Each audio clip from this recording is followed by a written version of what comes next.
தெய்வம் செய்த பாவம் இது போடி தங்கச்சி. கொன்றால் பாவம் தின்றால் போச்சு இதுதான் என் கட்சி. ஆதி வீடு அந்தம் காடு இதில் நான் என்ன, அடியே நீ என்ன ஞான பெண்ணே. வாழ்வின் பொருள் என்ன, நீ வந்த கதை என்ன.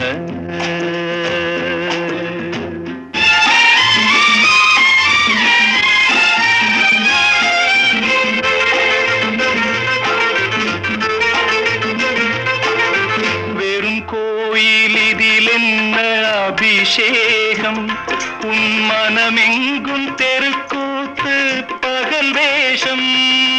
கள்ளிக்கென்ன முள்ளில் வேலி போடி தங்கச்சி, காட்டுக்கேது தோட்டக்காரன் இது